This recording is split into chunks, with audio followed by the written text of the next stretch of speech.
Bonjour les amis, comment allez-vous? Bien j'espère. De notre côté, nous allons très bien. Aujourd'hui, une idée recette gourmande et sucrée pour utiliser les fruits frais. Nous vous proposons une tarte sans cuisson. Ça va être très simple, assez rapidement préparé. J'ai ressorti le robot, celui que j'ai utilisé l'autre jour pour la soupe froide à la tomate. Donc il est de nouveau de service, hein, il est de corvée. J'ai mis 100 g de beurre à l'intérieur déjà. Et pour continuer la recette, j'ai besoin de biscuits. Alors j'ai des petits beurres. Évidemment pour moi c'est des petits beurres sans gluten. Mais vous pouvez tout à fait par exemple le faire avec des petits beurres, des sablés, des boudoirs, vous savez, ceux qu'on utilise par exemple pour faire les tiramisu, il n'y a aucun problème. Donc j'ai mes 100 g de beurre, j'ai 150 g de biscuits, il commence déjà à se casser, c'est bien, c'est la moitié du travail de fait pour le robot ça, voilà. Donc je vais faire très attention. Alors ils ont réussi quand même l'exploit de mettre non seulement un paquet plastique plus un emballage qui doit être du carton ou je sais pas quoi exactement. Et encore, imaginez-vous 4 portions de biscuits de nouveau dans des emballages plastiques. Donc voilà, ça fait un peu beaucoup de plastique. Mais bon, voilà. Je mets mes biscuits dans le robot. Voilà. Heureusement, c'est assez facile à ouvrir, tant mieux, c'est pas la guerre, ça va, parce que des fois les emballages c'est terrible. Voilà, donc je continue évidemment avec mes petits biscuits. Voilà. Et donc l'idée bien sûr c'est de faire une pâte style un peu pâte sablée, croustillante, mais qui ne cuira pas, que l'on pourra directement garnir avec les fraises. Alors aujourd'hui j'ai des fraises, mais bien entendu ça pourrait être d'autres fruits de saison, donc ce que vous voulez, hein. Abricots, pêches, nectarines, framboises, myrtilles, mûres, pourquoi pas. Puis ensuite en automne ils viendront les prunes, les pruneaux, les raisins. Et puis l'hiver par exemple avec des oranges, des belles oranges bien juteuses, franchement ça sera trop bon. De l'ananas aussi l'hiver, de la mangue. Vous voyez, les possibilités elles sont multiples. Et puis si vous souhaitez mélanger les fruits, pourquoi pas, hein. Faites par exemple, je sais pas, un tour avec des quartiers de pêche et puis vous mettez des fraises au centre. Toutes les possibilités sont là, hein. Une recette, c'est toujours une base et autour d'une base, on peut toujours adapter, on peut modifier. Voilà, j'en suis au dernier emballage plastique. Voilà. Et cette fois, j'aurai tous les petits biscuits. Voilà. Et ça va être une recette, mais vraiment simple. Voilà, ça y est. Le bol du robot est presque plein, quasiment. Voilà, je casse un peu mes biscuits quand même. Voilà. Je vais aller jeter ces emballages parce que ils n'ont plus vraiment d'utilité. Voilà.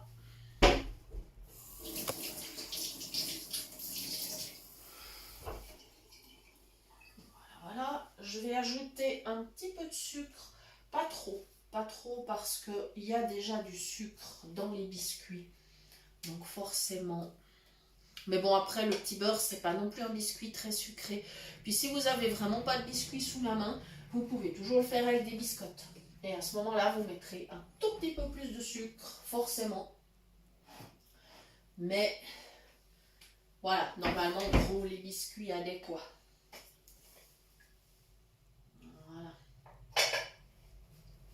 C'est une recette sympa si par exemple une fois vous avez une mauvaise surprise, un paquet de biscuits où vos biscuits sont cassés, que vous n'osez pas les présenter à vos amis quand ils viennent boire le café, eh bien vous pouvez tout simplement réaliser cette recette pour les utiliser, comme ça ils ne sont pas perdus. Voilà. Je ne vais pas mettre trop, je vais mettre 4 cuillères à soupe de sucre. Comme d'habitude chez moi, c'est le sucre de canne, mais vous mettez celui que vous voulez. Voilà. Comme ça. Et voilà. Mes 4 cuillères. C'est vraiment pas la peine d'en mettre plus. Faut pas exagérer avec le sucre. Voilà. Bon. Alors cette fois, je vais mettre le couvercle, bien sûr, et je vais démarrer. Comme ce sont des petits biscuits secs, ça va faire pas mal de bruit, je pense. C'est pas grave, ça ne durera que très peu de temps. Voilà. C'est bon. On va voir s'il veut bien démarrer.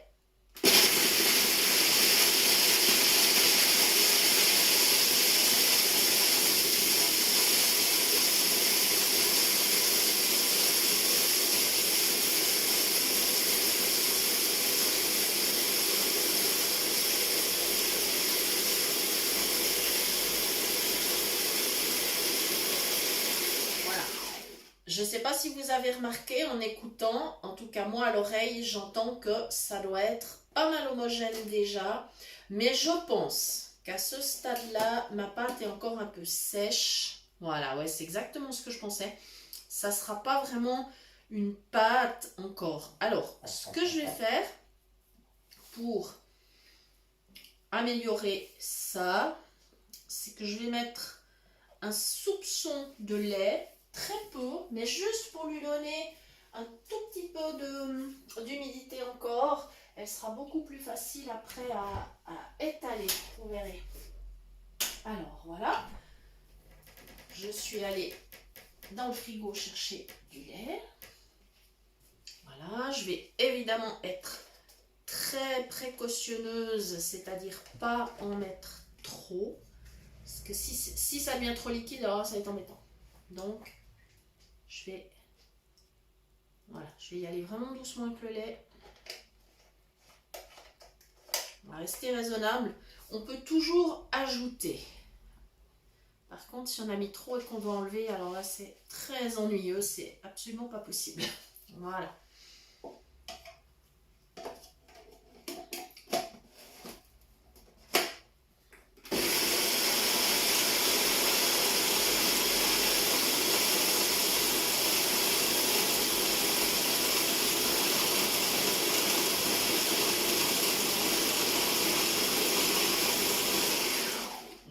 Que c'est pas mal. Ah oui, oui. Alors là, la consistance, elle est super. Voilà, tip top. La dernière chose que je vais faire, ça c'est facultatif, c'est de mettre une tombée de rhum. Voilà, mais ça c'est facultatif. Si vous n'aimez pas, il n'y a aucun souci, vous n'en mettez pas, il n'y a pas de problème. Tout à l'heure, j'ai mis du lait, mais par contre, si vous aimez, vous pourriez mettre tout à fait du jus de citron ou un petit peu de jus d'orange. Voilà, ça c'est des possibilités aussi. Ou un jus de pamplemousse, pourquoi pas un tout petit peu. Vous pouvez vraiment varier. Hein. Après, il faut toujours faire travailler son imagination. Alors, le rhum. Attention, pas trop. Là, j'écoute pour savoir ce qui tombe.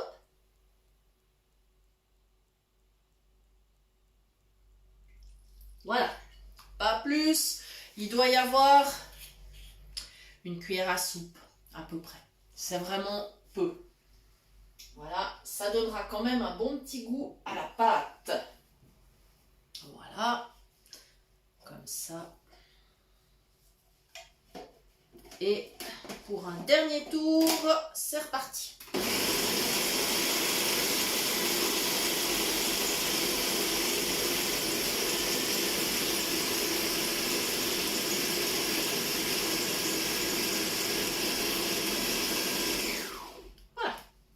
doigts bien travaillés. Voilà. Voilà, ma consistance de pâte là, elle est top. Elle est top, c'est super. Bien, alors je vais ranger le dessus du robot. Je vais mettre ça dans l'évier pour laver tout à l'heure. Voilà. Je vais enlever le couteau. Alors, quand vous retirez le couteau d'un robot et que vous le mettez dans votre évier pour le laver, faites super attention, mémorisez bien où vous l'avez posé, d'accord? De sorte à le retrouver facilement et à ne pas vous blesser quand vous voudrez le laver. Voilà, si vous mettez vos mains dans l'évier et que vous ne savez pas où il est, là, il y a des risques de coupure. Voilà, donc attention, toujours la prudence. Voilà, il y a un tout petit peu de pâte sur le couteau. Alors je vais la faire tomber comme ça avec mes doigts. Évidemment, attention, la lame est très tranchante, mais c'est ok. Voilà, donc je mémorise bien où je le pose. Très important. Voilà. Si vous prenez l'habitude, par exemple, de toujours le poser à la même place dans l'évier, vous n'aurez plus à réfléchir de savoir où est-il. Voilà. Maintenant, tout simplement, alors vous savez, on travaille super bien avec ses doigts, donc c'est ce que je vais faire. Je vais quand même vous donner une astuce.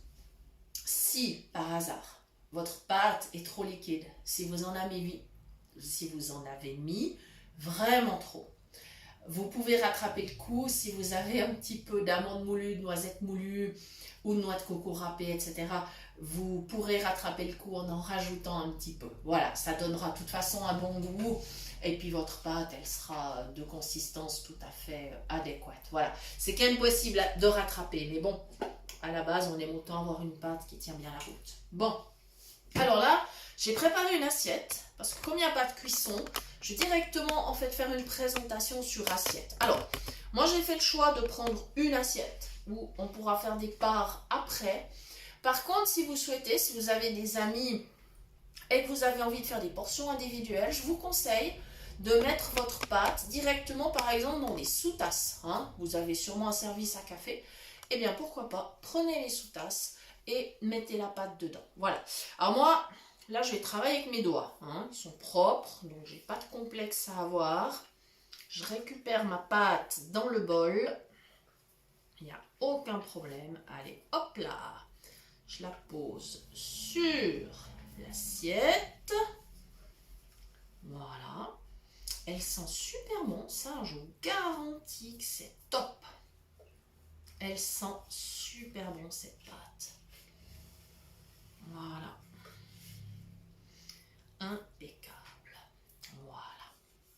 C'est tout bon. Comme ça, je sais que j'ai tout récupéré. Voilà.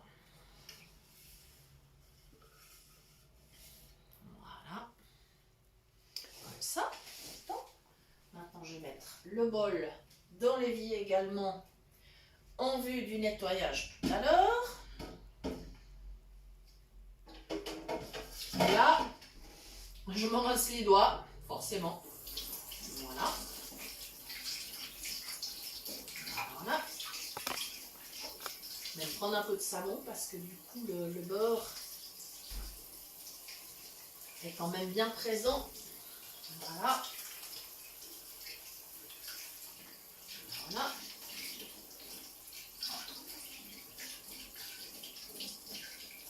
Comme ça. Et je reviens vers mon assiette. Je vais retrouver ma cuillère de tout à l'heure, celle que j'avais pour le sucre. Et je vais commencer, alors je vais rapprocher mon assiette comme ça. Je suis peut-être un peu plus dans le champ, je sais pas. C'est difficile pour moi, je peux pas toujours savoir si je suis dans le champ ou pas.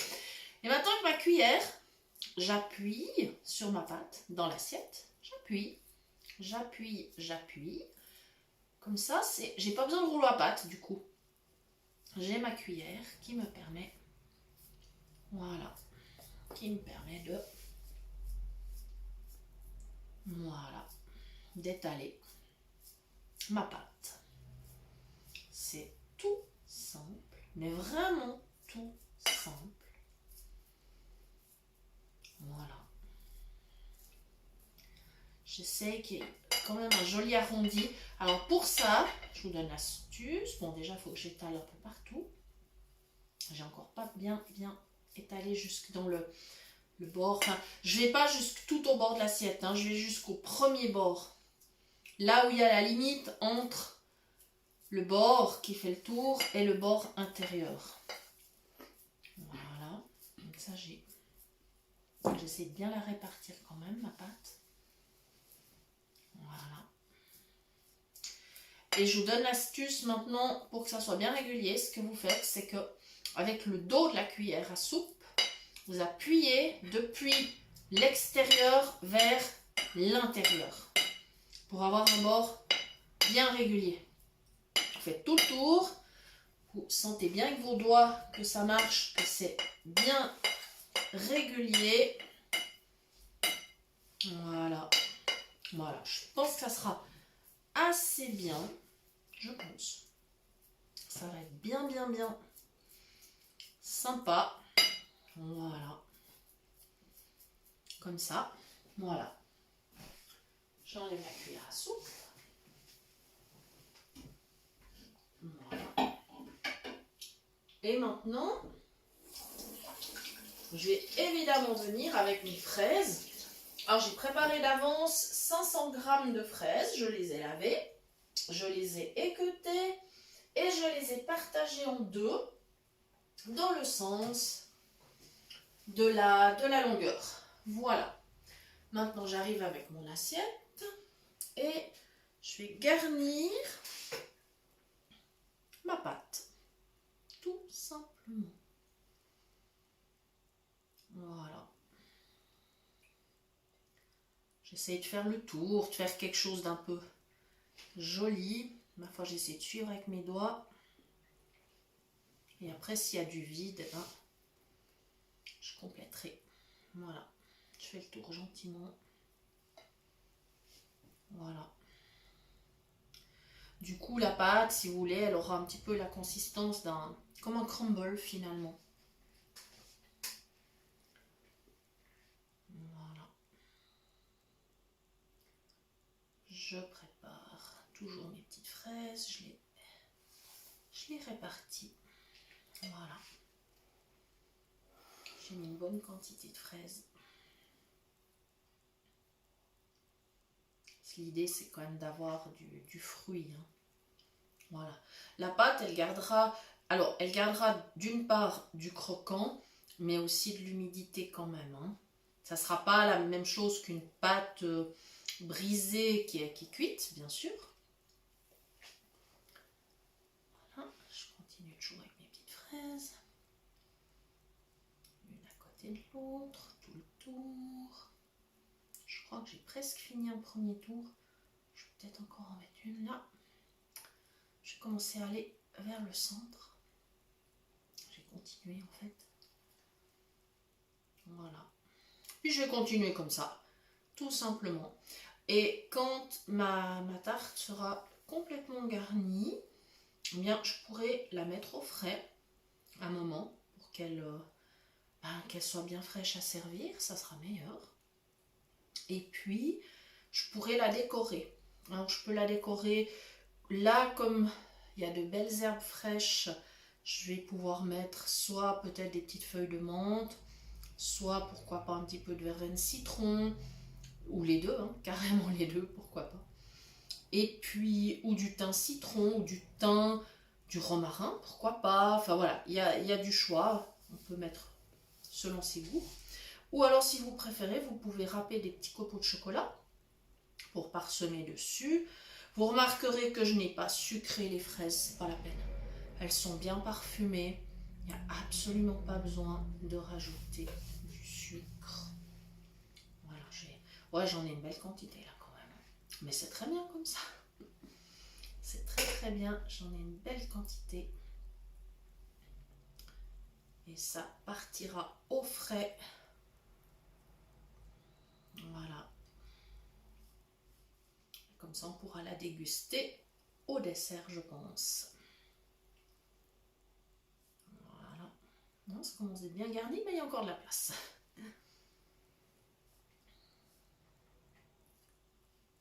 Voilà.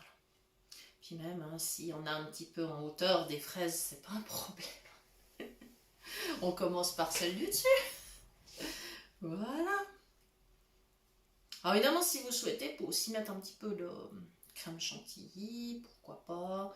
Ou si vous aimez la crème pâtissière, voilà. Après, vous avez vraiment le choix.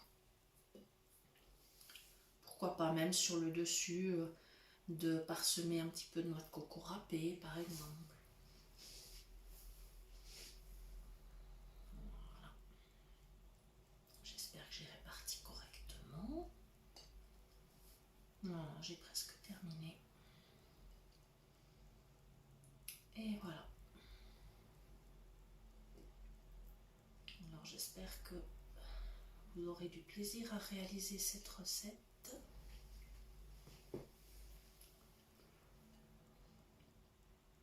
Voilà. Et voilà. Bon, j'espère que c'est ok. Ça a l'air. Voilà, voilà, voilà. Eh bien, je vous remercie d'avoir suivi la recette. Et puis, si vous voulez nous écrire pour nous demander des recettes ou pour recevoir les liens des prochaines vidéos, je vous rappelle notre adresse mail cuisinepratique@mail.ch. Voilà, je vous souhaite une belle fin de journée, je vous remercie de nous avoir suivis et je vous dis à bientôt. Merci.